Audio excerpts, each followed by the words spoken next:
बेहद की परम शांति। सभी व्यूअर्स को बेहद की परम शांति। जैसा कि हम सभी जानते हैं, भगवत गीता पाप नाशिनी है, मोक्षदायिनी है। भगवत गीता पर हमने पहले भी चर्चा की है। भगवत गीता नाम से हमारे चैनल पर एक प्लेलिस्ट भी है, जिसका लिंक आपको डिस्क्रिप्शन बॉक्स में मिल जाएगा।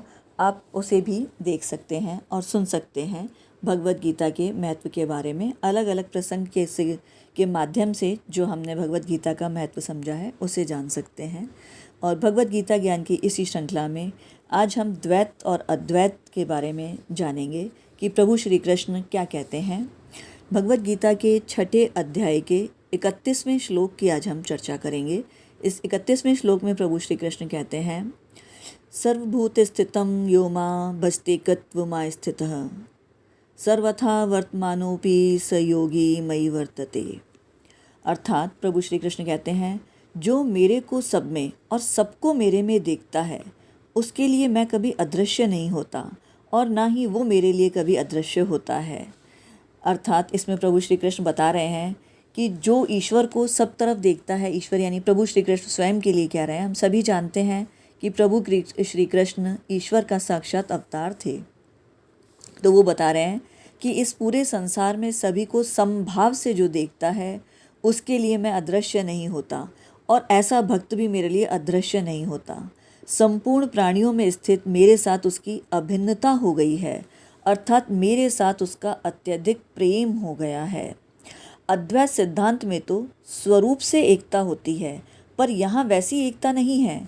यहाँ द्वैत होते हुए भी अभिन्नता है, अर्थात भगवान और भक्त देखने में तो दो हैं, पर वो वास्तव में एक ही हैं।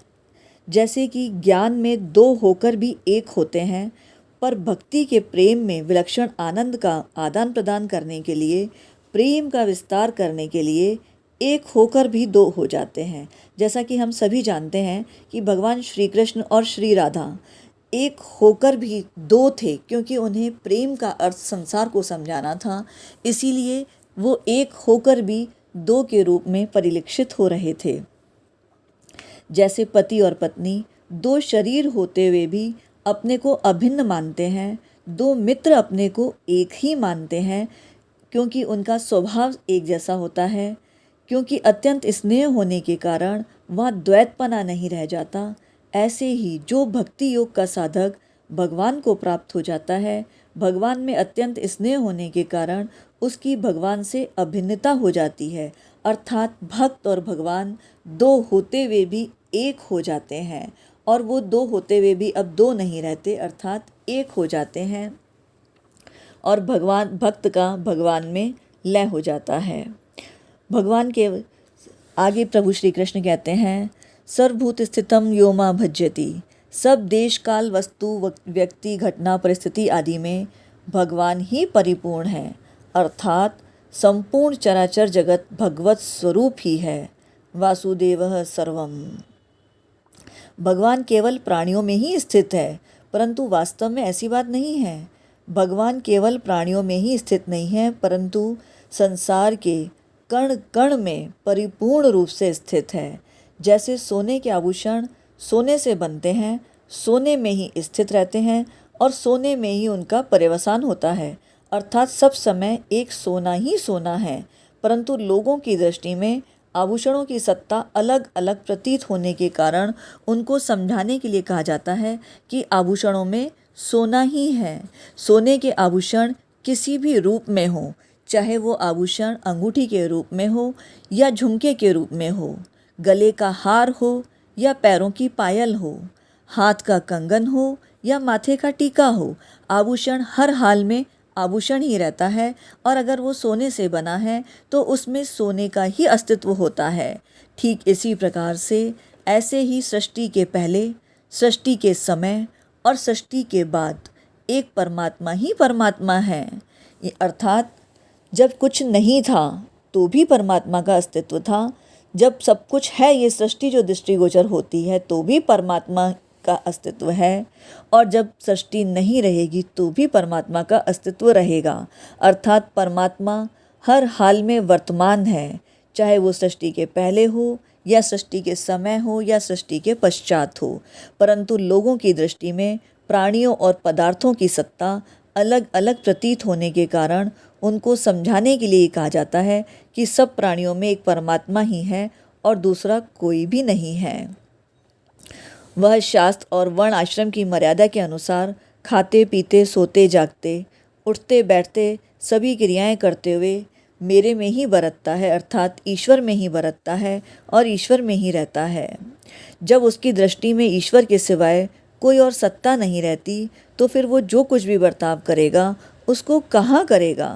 प्रभु श्री कृष्ण कहते हैं कि ऐसी स्थिति में वो जो कुछ भी करेगा, जो भी बर्ताव करेगा, वह सब कुछ वह मेरे में ही तो करेगा। सब कुछ बर्ताव करते हुए भी वह मेरे में ही स्थित रहता है, अर्थात ईश्वर में ही स्थित रहता है। संसार से संबंध विच्छेद होने पर ज्ञान योगी मुक्त हो जाता है और भगवान के साथ अभिन्नता होने पर भक्त प्रेम के एक विलक्षण रस का आस्वादन करता है जो अनंत और प्रतिक्षण विद्यमान है। यहाँ भगवान कहते हैं कि वह योगी मेरे में बर्ताव करता है और अर्थात मेरे में ही रहता है। तो ऐसी परिस्थिति में भगवान बताते हैं कि संपूर्ण प्राणी भगवान में ही बरतते हैं, भगवान में ही रहते हैं, परंतु उनके अंतःकरण में संसार की सत्ता और महत्ता रहने से वे भगवान में अपनी स्थिति जानते नहीं हैं और मानते नहीं हैं। अतः भगवान में बरतते हुए भी, भगवान में रहते हुए भी उनका बर्ताव संसार में हो रहा है, अर्थात उन्होंने जगत में अहमता ममता करके जगत को धारण कर रखा है। तो यही अज्ञानता है मानव की कि वो अपने को और भगवान को अलग मान के इस संसार में रहते हुए जो कुछ भी करता है उसके अंदर एक अहम भाव रहता है। इसीलिए उसका बर्ताव भगवान के में बर्ताव करते हुए भी उसका बर्ताव संसार में हो रहा होता है, क्योंकि उसकी आसक्ति इस जगत को धारण किए हुए है। वे जगत को भगवान का स्वरूप न समझकर अर्थात जगत समझकर बर्ताव करते हैं। वे कहते हैं कि हम तो सांसारिक आदमी हैं, हम तो संसार में रहने वाले हैं, परंतु भगवान का भक्त इस बात को जानता है, अर्थात जिनकी आसक्ति इस संसार में है वो संसार में रहते हुए सिर्फ संसार में मोहवश आसक्ति होने के कारण इतने अज्ञान रहते हैं कि भगवान को पहचान नहीं पाते। परंतु भगवान का भक्त इस बात को जानता है कि यह सब संसार वासुदेव रूप है, अतः वह भक्त हर दम भगवान में ही रहता है और जो कुछ भी करता है वो भगवान में ही बर्ताव करता है। और ऐसा भक्त संपूर्ण जगत को परमात्मा का ही स्वरूप देखता है। उसकी दृष्टि में एक परमात्मा के सिवाय और किसी की सत्ता ही नहीं रहती। उसके लिए दृष्टा, दृश्य और दर्शन तीनों ही परमात्मा स्वरूप हो जाते हैं, अर्थात वासुदेवः सर्वम। जैसे गंगा जल से गंगा का पूजन किया जाए तो भी गंगा का जल तो गंगा का ही रहेगा, ऐसे ही उस भक्त का सब बर्ताव परमात्मा में से ही होता है। इस प्रकार वो शारीरिक सारी क्रियाएं करते हुए भी शरीर में रहता है, लेकिन ऐसे ही भक्त सब क्रिया करते हुए भी परमात्मा में रहते हैं, अर्थात परमात्म तत्व को आज जागृत हो जाने के बाद वो ये जान जाते हैं कि सर्वत्र परमात्मा ही परमात्मा है और वो संपूर्ण चराचर जगत को समभाव से, एक दृष्टि से, एक रूपता से देखते हैं और उन्हें हर रूप में हर तरफ परमात्मा ही परमात्मा के दर्शन होते हैं। ऐसी अवस्था आने के बाद परमात्मा स्वतः ही प्रकट हो जाते हैं, क्योंकि परमात्मा के पास अदृश्य रहने की ना कोई वजह बनती है और ना ही कोई जगह बचती है। तो इसीलिए आइए हमारे साथ आत्म जागृति अभियान में जुड़िए और ज्ञान के जरिए अपनी आत्म जागृति करके हम भी मुक्ति और जीवन मुक्ति के मार्ग पर आगे चल सकते हैं और जीवन मुक्ति भी पा सकते हैं, मुक्ति भी पा सकते हैं। गीता तो सर्वोपरि है, सर्वशास्त्र श्रोमणी है, इसीलिए गीता अपने आप में महत्वपूर्ण है, परंतु गीता का ज्ञान मात्र सुनने के लिए नहीं, जीवन में उतारने के लिए है। अगर हमने गीता के ज्ञान को अपने जीवन में उतार लिया तो हमें मुक्त होने से कोई नहीं रोक सकता। इसी प्रकार की ज्ञानवर्धक जानकारी के लिए हमारे चैनल पर बने रहें। वीडियो अच्छा लगा हो तो इसे लाइक करें, शेयर करें और कमेंट करें और चैनल को सब्सक्राइब करें। वीडियो को पूरा देखने के लिए सभी व्यूअर्स का परम धन्यवाद।